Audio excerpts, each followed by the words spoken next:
अस्सलाम वालेकुम and welcome to the show behind the wicket with Moin Khan. World cup special में हूं आपका host Faisal Ilyas. Another exciting game in world cricket world cup 2019 और आज जिस तरह ऑस्ट्रेलिया जीता है 38 for 4 से लेके 15 रन से ये मैच जीतना, ये प्रूव करता है कि ऑस्ट्रेलिया ने क्यों इतनी बार वर्ल्ड कप जीते हैं और अक्रॉस द वर्ल्ड जीते हैं।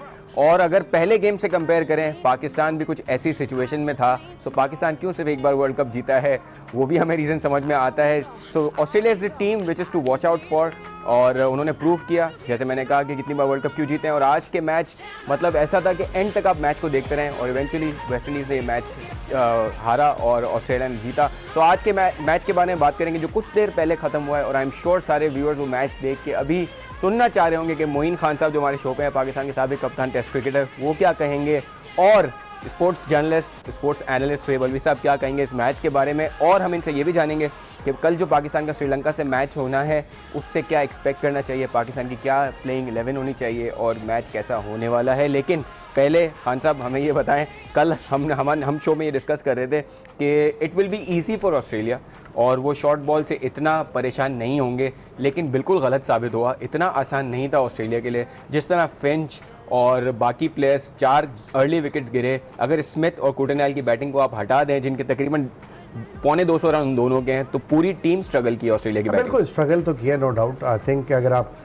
इनिशियली देखें जो फिंच को गेंद हुआ है was outstanding delivery. I think 4 बॉलें लगी ख्वाजा को, ख्वाजा ने डर के हिट मारी और वो प्योर ऑजी नहीं लगे मुझे यहाँ पे, सही कह रहे हैं। जिस तरह हट के उन्होंने हिट मारी, आउटस्टैंडिंग कैच बाय होप ने बॉल। बिल्कुल बिल्कुल नो डाउट बाउंसर्स हुई थी, उसका इम्पैक्ट जरूर नजर आया, बट हमने साथ साथ ये भी कहा था कि इतना इजी नहीं होगा। फिर भी वेस्ट इंडीज कुछ भी कर ले, मैच जीतना उनके लिए बहुत मुश्किल है, बहुत एफर्ट करनी पड़ेगी। And immaturity at the and उनकी बैटिंग में नजर आई है। जहाँ पे जरूरत थी मेन प्लेयर्स को खड़े होने की, जहाँ पार्टनरशिप बिल्ड करने की जरूरत थी, वहाँ पे बड़े अननेसेसरी शॉट्स खेले गए। तो आई थिंक अगर ओवरऑल देखा जाए, जो हमने बात की थी, हमने प्रोफेशनलिज्म के तनाजुर में बात की थी और वो बाकायदा नजर आया, चाहे वो एक लड़का परफॉर्म करे या 2 लड़के परफॉर्म। और एट दी एंड जब बॉलिंग आई ऑस्ट्रेलिया की, तो तमाम फील्डर्स जो एटीट्यूड था, जो बॉलिंग हुई, it was total professional performance by Aussies. बिल्कुल सही। और स्कोर कार्ड भी हमारे स्क्रीन पे 288 स्कोर की है, जिसके जवाब में वेस्ट इंडीज सिर्फ 273 स्कोर कर चुका। और जैसे हमने कहा कि स्मिथ और कोटेनैल जो ऑलराउंडर हैं, अब्दुल रज़ाक या मोइन खान जैसी इनिंग्स आज उन्होंने खेली ऑस्ट्रेलिया के लिए। और वेस्ट इंडीज़ अगेन, जिस तरह मोइन खान साहब कह रहे हैं, स्ट्रगल करते दिखे। किसी पॉइंट पे ऐसा लगा कि शायद उनको सिंगल डबल की ज़रूरत है, लेकिन आंद्रे रसल हो या बाकी प्लेयर्स हों, everybody tried to hit sixes. Shoaib Alvi साहब, 2 गेम्स फॉर वेस्ट इंडीज़, 1 जीते वो पाकिस्तान से, 1 जीते ऑस्ट्रेलिया से। आगाज़ देखे तो दोनों गेम्स का एक तरह का था। आज जब जेसन होल्डर ने टॉस जीत के इवन उनको बैटिंग कराने का कहा, तो बहुत सारे कमेंटेटर्स कह रहे थे कि ड्राई पिच है, बाद में स्पिन होगा, तो इट्स अ रॉन्ग डिसीजन। लेकिन उन्होंने प्रूव किया कि उनका डिसीजन सही है और उन्होंने 4 विकेटें क्विकली। लेकिन अगेन इट प्रूव्स कि हाँ, why Australia is so strong, because वो आखिर दम तक हार नहीं मानते। असल में देखिए, जैसे मोइन ने कहा, बिल्कुल सही कहा, मेरा भी यही ऑब्जर्वेशन था कि उनके जो पहले 4 बैट्समैन हैं उसमें से मैक्सवेल ने मिस्टेक की, सेकंड बॉल 3 विकेटें आउट हैं, सेकंड बॉल पे आप ऑस्ट्रेलियन एटीट्यूड था ना कि मैं जाके, तो वो मेरे ख्याल में इन लोगों ने कुछ कॉम्प्लेसेंसी आ गई मैक्सवेल जैसे प्लेयर में, वो एग्रेसिव प्लेयर भी है जो भी है। फिर उस सीधी मिड विकेट पे मार दी स्टोइनिस ने। तो हुआ ये है कि इन लोगों ने अपनी मिस्टेक से ऑस्ट्रेलियंस आउट हुए, अलावा 1-2 जो के सही मानों में उन्होंने बॉलिंग की है।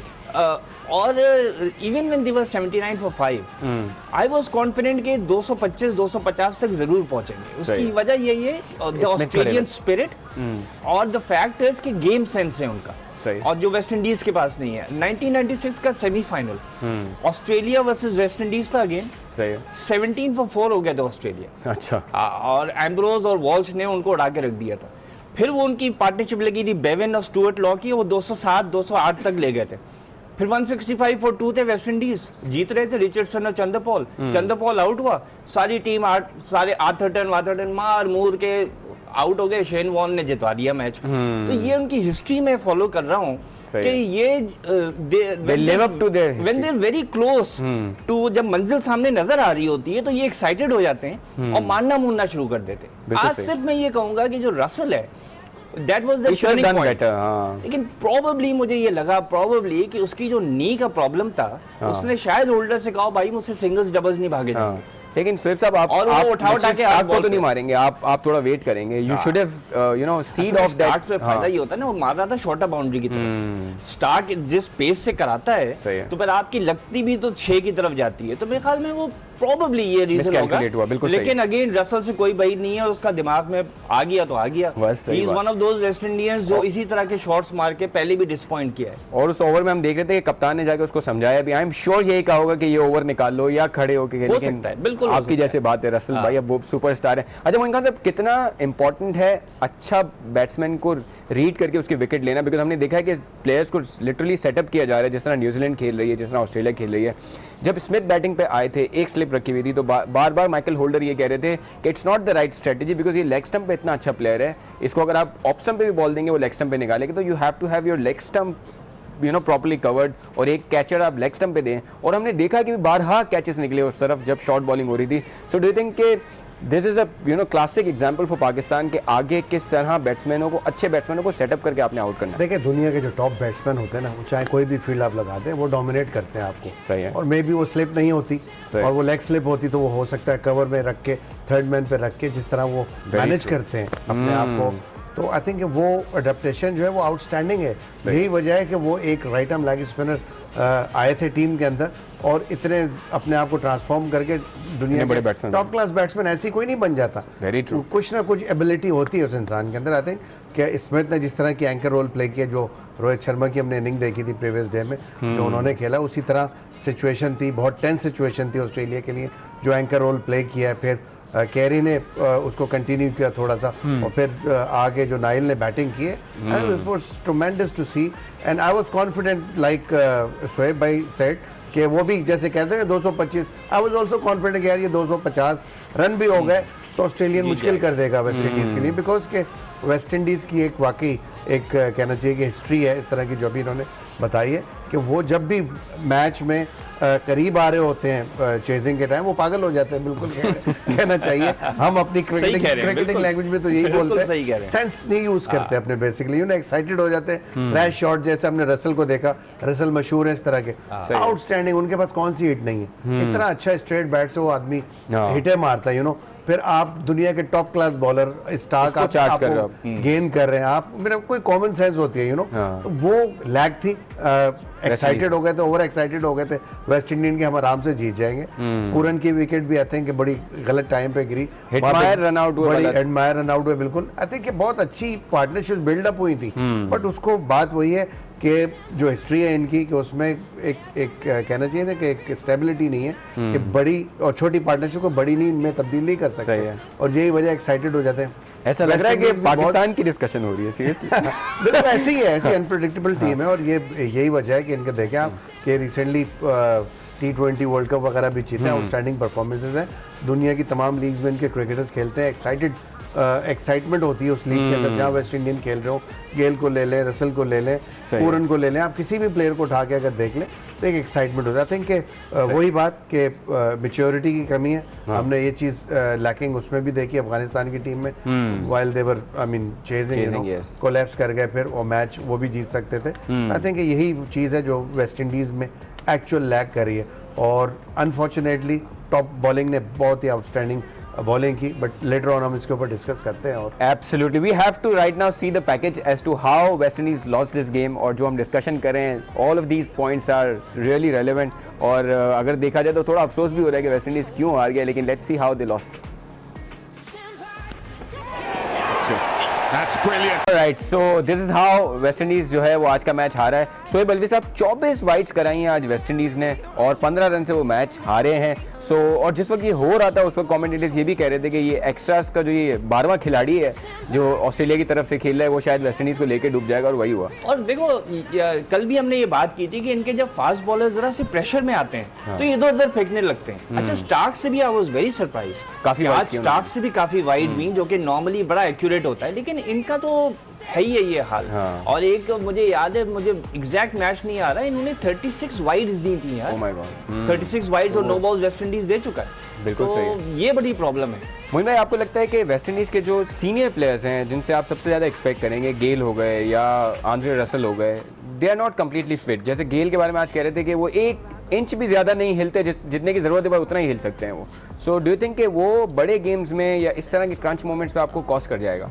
देखिए ये तमाम चीज़ें तमाम सेलेक्टर्स को, वेस्ट इंडियन क्रिकेटर्स को पता है उनके बारे में, उसके बावजूद उनका सिलेक्शन हुआ है। सो उनका जो एग्जैक्टली रोल है, वो रोल जाहिर सी बात है वो उनका रहना क्रीज के ऊपर बहुत इंपॉर्टेंट है, क्योंकि रनिंग बिटवीन द विकेट तो वो कर नहीं पाते, फील्डिंग में भी वो एक जगह स्टक हुए होते हैं, बिल्कुल। तो आई थिंक कि उनका रहना बहुत इंपॉर्टेंट है। अब वो अननेसेसरी शॉट्स उनको नहीं मारने चाहिए, विकेट पे रहना चाहिए। जब एक बाउंड्री मिल जाती है कोशिश करें बड़े जो सिंगल्स होते हैं मिड ऑन मिड ऑफ में या डीप में बॉल जाती है तो वो लें, क्योंकि उनकी बेसिक जो है डिपेंडेंसी उनकी बाउंड्रीज के ऊपर है। वो जब बाउंड्री नहीं लेते तो वो फ्रस्ट्रेट भी होते, फिर अननेसेसरी शॉट्स खेलते हैं। आई थिंक कि एक ऐसा प्लेयर, एक ऐसा सीनियर होना तो ब्लेसिंग है आपकी टीम में, बट उसका रोल जो है वो कितनी रिस्पॉन्सिबिलिटी के साथ निभाता है वो उससे ज़्यादा इंपॉर्टेंट है। किसी की प्रेजेंस इतनी इंपॉर्टेंट नहीं होती। आई थिंक बॉलर अगर वो होते और इतना नाम होता बॉलर तो उसकी एक दहशत होती है एक बॉलिंग में। तो बॉलर जब बॉल कर रहा होता है बैट्समैन थोड़ा बहुत डरा हुआ होता है, वेयर एज जब ऐसा बैट्समैन पता है बॉलर्स को कि ये फंसता है और उसको ऐसी बॉल नहीं हम करें कि जिस पे हिट लग सके, तो आप ऑलवेज डोमिनेट कर सकते हो ऐसे प्लेयर को। जब आपको बॉलर एज ए बॉलर पता है कि यार इसने मारनी है मुझे और इसके अलावा पास कोई शॉट ही नहीं है, तो वो भी ईजी हो जाती है चीज़ें। अभी हमने बात की थी बॉलिंग की, बॉलिंग में यही कह रहा था जिस तरह वाइड हुई, यही बात कर रहा था कि डेप्थ में बॉलिंग नहीं है वेस्ट इंडीज़ के पास। अगर हमने देखा जो टॉप में नया बॉल बहुत अच्छा किया, बट ब्रेथवेट ने जिस तरह की बॉलिंग की और लोअर जितने भी बॉलर्स आए किसी ने इतनी अच्छी बॉलिंग नहीं की है, और फिर वाइड्स आपने ऊपर से किए। तो मेरा ख्याल है कि वही हिस्ट्री रिपीट हुई कि ओवर एक्साइटेड हो जाते हैं वेस्ट इंडीज, ऊपर से आपने आउट कर लिए थे, वहाँ प्रेशर डालने वाली बात थी। और फील्डिंग भी मैं समझता हूँ कि वो जो एक प्रेशर में आपको क्रिएट करना ग्राउंड फील्डिंग इतनी अच्छी नहीं थी। ग्राउंड फील्डिंग बहुत ही कहना चाहिए कि बिलो बात थी। वेयरएज अगर आप कंपैरिजन करें ऑस्ट्रेलिया की और ऑस्ट्रेलिया की फील्डिंग आप देखें, ऑल्दो के बिल्कुल रन्स एवरेज बिल्कुल ठीक जा रहा था सही बात। बट उन्होंने कहीं भी पेशेंस पूरा टोटली मुजाहरा किया। कप्तानी बहुत जबरदस्त, बॉलिंग चेंजेस वगैरह, and they were there focused कि यार हम किसी वक्त भी विकेट लेंगे, मैच जीत सकते हैं, and they were doing it. बिल्कुल टाइम टू टाइम मिल रही थी wicket. That is the point. Wides का जो सबसे बड़ा प्रॉब्लम होता है, आपने 3 ओवर एक्स्ट्रा दे दिए। ऑल्दो ऑस्ट्रेलिया 49th ओवर में आउट हो गया, फिर भी उन्होंने अपना 1 ओवर नहीं खेला, लेकिन 3 ओवर तो ज्यादा मिल गया ना। 24 वाइड, 4 ओवर तो एक्स्ट्रा मिल गया ना। बिल्कुल सही है, और 4 ओवर में 15 रन बना गए होंगे। Absolutely. We'll go for a break, when we come back. Moin Khan साहब ने एक पॉइंट बोला, फोकस बड़ा जरूरी है। और हमने पिछले, अगर आप साउथ अफ्रीका इंडिया वाले मैच की बात करें, आज के मैच की बात करें, इवन पहले के मैचों में भी, जितना कप्तान आपका डिटरमिन्ड होता है, जितने प्लेयर्स आपके फोकस होते हैं, you are always in the game. So we'll talk about it after a small break.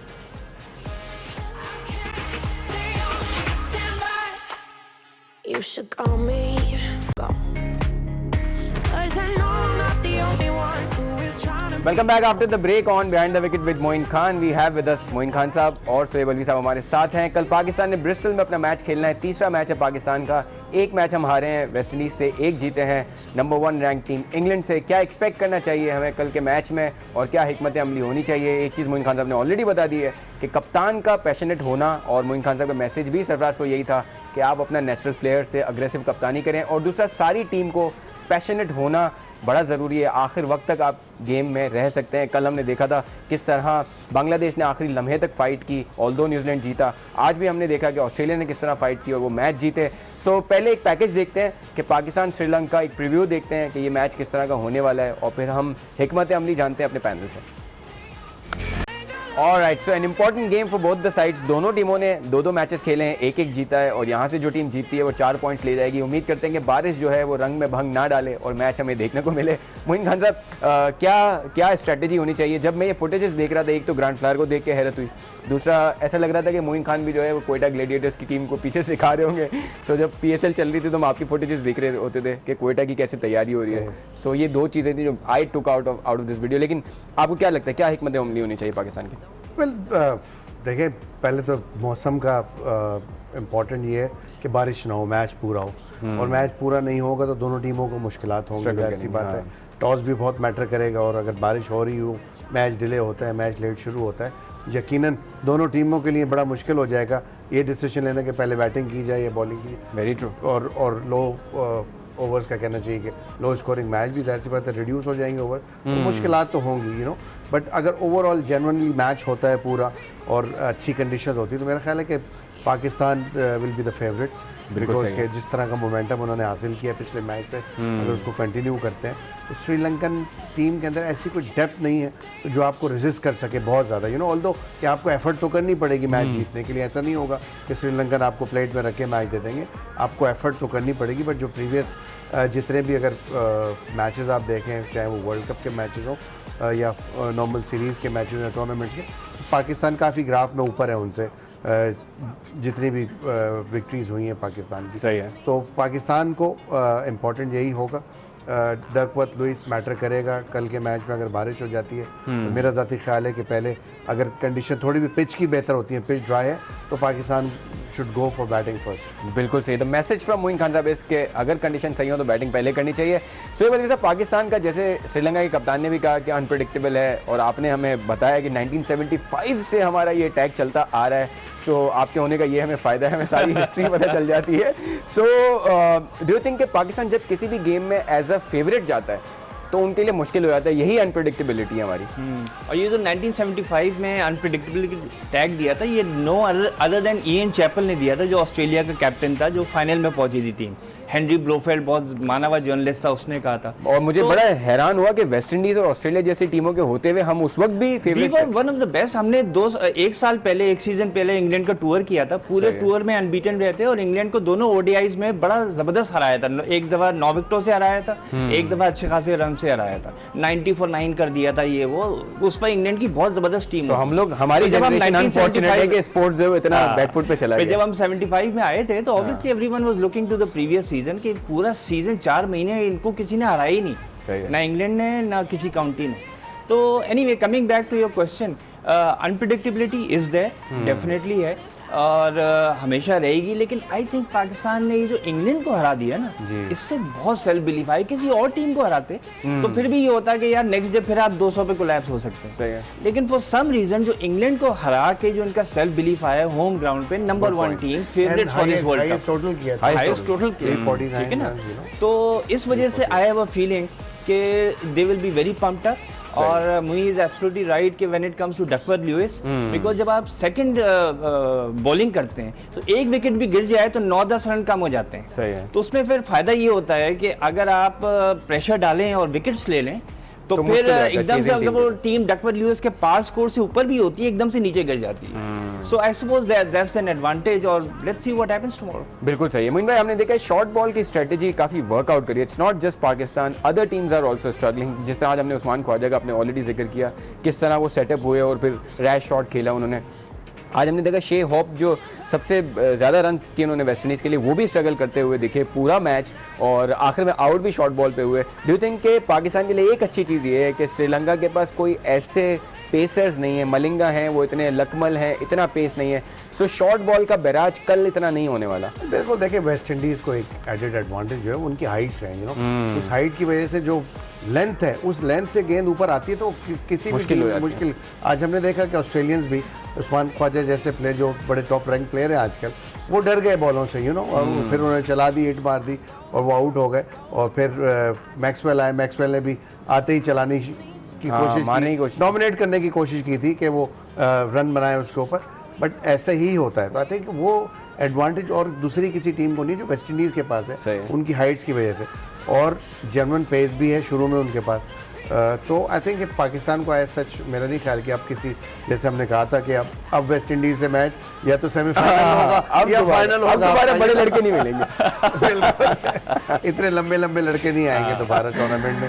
तो आई थिंक वो जो एडवांटेज है वो जाहिर सी बात है श्रीलंका के पास नहीं है। श्रीलंका की बॉलिंग में भी अगर आप लसित मलिंगा को भी देखते हैं तो वो सीनियर ज़रूर है, बट वो उनकी बाउंसर्स में वो बात नहीं है। लकमल को अगर आप देख लें तो आई थिंक हमने हमेशा श्रीलंका के खिलाफ अगर शॉर्ट पिचेस हुई हैं कहीं भी, पहली बात तो है कि स्ट्रैटेजी में आई डोंट थिंक सो कि वो जाएंगे अनटिल अनलेस के पिच में कहीं जान नज़र आ रहा हो और एक्स्ट्रा बाउंस हो, you know. Otherwise Sri Lanka conventional bowling करने वाली टीम है। एक लसित मलिंगा है जो थोड़ा सा स्ट्राइक बॉलर है, अटैक करते हैं, यू नो, यॉर्कर्स उनकी बेहतर हैं, स्लोअर वन उनकी अच्छी है, तो मे बी वो थोड़ा सा डोमिनेट जरूर कर सकते हैं। Otherwise I think we are much better side in all department. Department. बिल्कुल सही है। सर, आपको लगता है कि जैसे होता है कि आप बड़े मैच जीतने के बाद भी कुछ एरियाज होते हैं जिनको इम्प्रूव करते हैं, आपको लगता है जैसे हमने उस दिन देखा था कि हम शायद 348 से और भी ज़्यादा स्कोर कर सकते अगर आपके आसिफ चल जाते, आपको लगता है बैटिंग ऑर्डर में कोई चीज़ जैसे मैंने लास्ट टाइम भी कहा था कि again Hafeez batted brilliantly and he justified number 4, लेकिन अगर रॉय के कैच ले लेता तो फिर obviously Pakistan would have been struggling. I think आपका जो स्पेशलिस्ट बैट्समैन है उसको सबसे मैक्सिमम ओवर देने चाहिए बैटिंग करने के लिए। आई स्टिल फील कि Asif should come at number 4 Okay. और उसको मैक्सिमम, अगर वो मार धूड़ के आउट भी हो जाता है तो फिर आपके पास हफीज है, मलिक है या हारिस, जिसको भी आप खिलाएं वो एटलीस्ट स्टेबलाइज कर सकते हैं। लेकिन शुरू में आके I think you need to send your specialist batsman up front. बिल्कुल सही है। एक और चीज़ ये है कि very valid observation that you made कि भाई श्रीलंका के पेसर्स के पास वो पावर नहीं है जो शॉर्ट बॉल से तंग करें, लेकिन जो हम क्लाइमेटिक कंडीशंस देख रहे हैं, अगर ओवरकास्ट स्काई हुआ तो Sri Lanka very good Swingers of the ball. तो और हमने मलिंगा की स्विंग देखी भी थी। तो हमारे जो बैट्समैन की एक और कमजोरी है शॉर्ट बॉल के अलावा, that is outside the off stump, और फुटवर्क बिल्कुल नहीं है। बाबर आजम भी जिस तरह वेस्ट इंडीज के मैच में आउट हुआ था विदाउट मूविंग अ फीट, जबकि ही is one of the best batsman in the world. Hafeez की रही है ट्रेडिशनली, तो ये भी हमें देखना पड़ेगा कि अगर बॉल स्विंग भी हो गई फिर भी we are in danger. But again as I feel इतना कॉन्फिडेंस, सेल्फ बिलीफ आ गया है लड़कों में कि आई वो फीलिंग कि ये they will overcome whatever Sri Lanka throws it them. और हमारा पैनल काफी कॉन्फिडेंट है कि पाकिस्तान अच्छा परफॉर्म करेगा, लेकिन होस्ट जो है वो थोड़ा सा डरा हुआ ही रहता है पाकिस्तान की परफॉर्मेंस को लेके। लेकिन पाकिस्तानियों ने, हमारी टीम ने किस तरह ईद मनाई है वो हमारे व्यूअर्स जरूर जानना चाहेंगे, वो हम आपको दिखाएंगे लेकिन एक ब्रेक के बाद। So it's always lovely to see these athletes having fun. अच्छे भी लगते हैं, हमारी तरह दुबले पतले नहीं लगते। So मोइन खान साहब, आप तो खुद भी स्पोर्ट्समैन रहे हैं, so it's very nice to see these footages. Team enjoy कर रही है। बिल्कुल, जब अपने कोई ऐसे त्यौहार होते हैं तो एक गेट टुगेदर होता है टीम में, and good to see them कि they were enjoying, happy faces नजर आए, कॉन्फिडेंट नजर आए और जेल कर रहे हैं, अच्छा, which is very good I think. सही है। तो खुशी हुई देख के टीम को कि टीम ने ईद मनाई, साथ नमाज पढ़ने भी गए थे, फुटेजेस आई थी इनकी। और वैसी बात है, जब हम लोग भी खेलते थे तो अक्सर ऐसा होता था, घर को मिस करते थे और अपने जितने भी लव वंस हैं, करीबी लोग जितने भी, उनको मिस किया करते थे। तो उसमें यही होता था कि छोटी छोटी गेट टुगेदर टीम में आपस में ही, खाने बैठ के खा लिए, साथ घूमने फिरने चले गए, साथ इकट्ठा होके, तो वो एक फीलिंग जो है वो उसको आप इसी तरह थोड़ा सा कम कर सकते हैं। बिल्कुल सही है सुहेब साहब, और ये हमारी टीम की बॉन्डिंग के लिए बड़ा ज़रूरी है, बिकॉज हमें ये पता है कि अगर हमारे 11 प्लेयर्स मैदान में एक मिशन के लिए जब उतरते हैं, जब भी वो अनप्रेडिक्टेबल है, जब भी वो इंग्लैंड जैसी टीम को हरा सकते हैं, सो ये बड़ा ज़रूरी है कि ये 11 जो हैं सीनियर जूनियर का जो कॉम्बिनेशन है वो एज अ टीम उतरे। और इतना बड़ा टूर्नामेंट है, 9 मैचेस आपने खेलने हैं before you reach the semifinals, so it's important that they spend this off time together as well.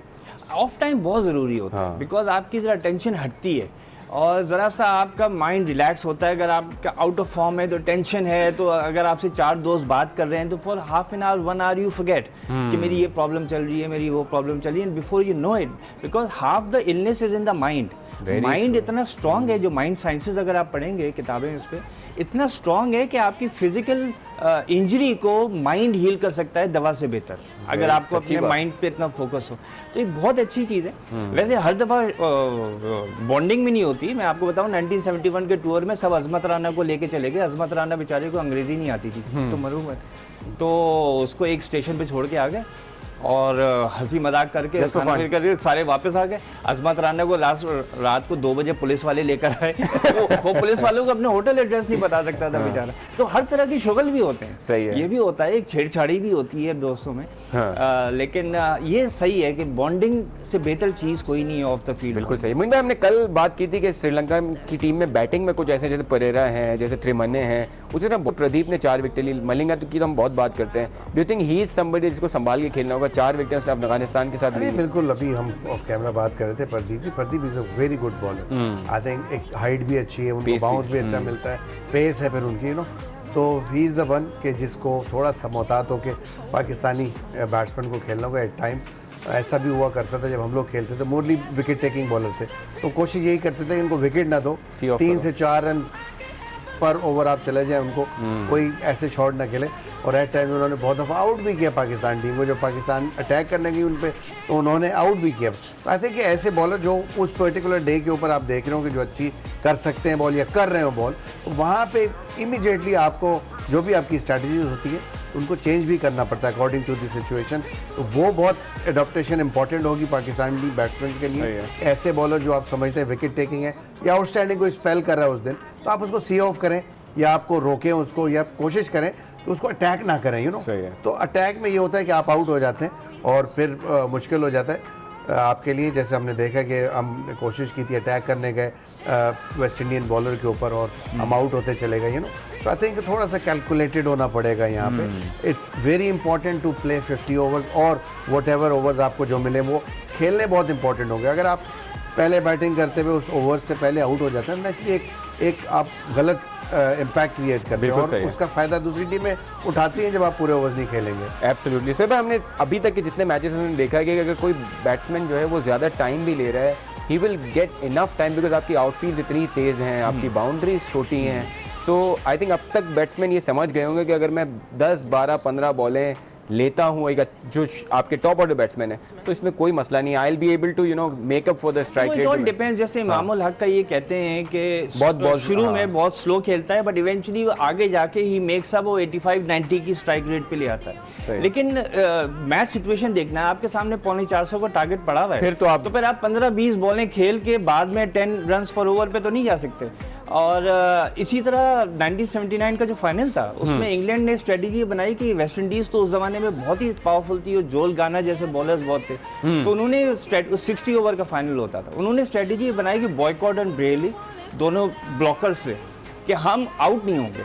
अच्छा। और हम 35-40 ओवर तक खेलेंगे और जब ये लोग थक जाएंगे तो फिर हम बोथम्स को भेजेंगे, या इयन बोथम और डेविड गावर वो हिटिंग करेंगे। वो 35 ओवर तक नॉट आउट रहे, 125-30 रन को बनाया, 293 का टारगेट था। और जब वो गावर आया, बोथम आया, वो 11 रन पर ओवर पे रन रेट चली गई थी, वो सब 70 रन पे आउट हो गए पूरी टीम, अनदर 70-80 रन के ऊपर। तो बाज़ दफ़ा ये भी आपने देखना पड़ता है कि you can not put the other team under pressure, other player under pressure also. अच्छा, इन्होंने मुरली की बात की तो मुझे याद आया कि एक दफा इंजमामुल हक से पूछा था जब वो खेलता था कि मुरली को बेस्ट स्ट्रेटेजी क्या है खेलने की, उसने कहा जी बॉलिंग एंड पे खड़े हैं। वैसे मुरली धरन वो समवन, आज हमने देखा सर जैम्पा को भी बड़ा गलत, हमने देखा कि गलत बॉलर पे वो स्ट्राइक है, पूरन जिस तरह आउट हुए, जरूरत नहीं थी उस वक्त उस शॉट की।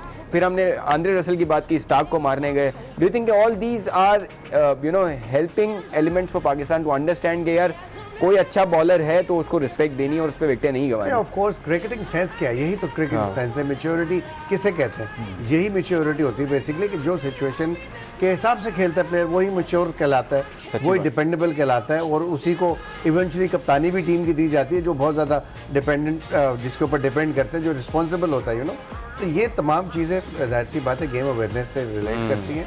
तो ये चीज़ें जब तक नहीं आएंगी, T20 क्रिकेट से थोड़ी सी लैग कर गई हैं, बट वनडे क्रिकेट जहाँ 50 ओवर का गेम है तो आपको you have to play 50 overs, otherwise आप किसी भी ओपोनेंट को हरा नहीं सकते अगर आप बैटिंग पहले कर रहे हैं तो। बिल्कुल सही है सोहेल साहब। मोइन खान साहब ने बड़ा क्लियरली बोल दिया, Pakistan is the one which is favourite for tomorrow's game. आपसे बिकॉज हम शो का वाइंड अप कर रहे हैं, आपसे भी पॉइंट ऑफ व्यू ले लेते ताकि हम फिर कल आपसे। बिल्कुल, I am very confident that Pakistan will win because Pakistan के पास वैरायटी ऑफ बॉलिंग अटैक बेहतर है और अभी उनका एजिंग बॉलिंग अटैक नहीं है। देखो जब वो न्यूजीलैंड के खिलाफ खेला था श्रीलंका तो मलिंगा कोई 5 ओवर में कोई 40 रन पड़ गए थे। तो जब अच्छे बैट्समैन आते हैं सामने तो फिर आपके बड़े बड़े बॉलर्स जो है ना वो जरा सा लाइन लेंथ अफेक्ट हो जाती है। तो आई हैव अ फीलिंग कि पाकिस्तान इज बेटर ऑफ और I think whether they bat first or whether they bat second, DRS अगर हो गया, सॉरी डकवर्थ लुइस हो गया,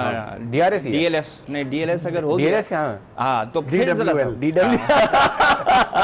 Alright, so I got your point. क्योंकि अभी तक किसी को समझ में नहीं आया, जो इसकी मैच समझ में नहीं आया, हमारी मैच वैसे ही कमजोर है। So मैथमेटिशियन नहीं है। Alright, so we have such a strong panel कि इनकी टीम अगर 38 for 4 भी हो जाए तो आप टीवी बंद करके सो जाएं, उनकी ही टीम जीतनी है। सो ऑस्ट्रेलिया आज 38 for 4 होने के बाद भी जीती है और ये पैनल कह रहा है कि इंशाल्लाह पाकिस्तान जीतेगा। So lot of hope from behind the wicket with Moin Khan panel कि इंशाल्लाह पाकिस्तान जीतने वाला है। उम्मीद है कि कल अच्छा मैच हम डिस्कस कर रहे हो। इस उम्मीद के साथ आपसे खुदाफिज कहेंगे और कल मुलाकात।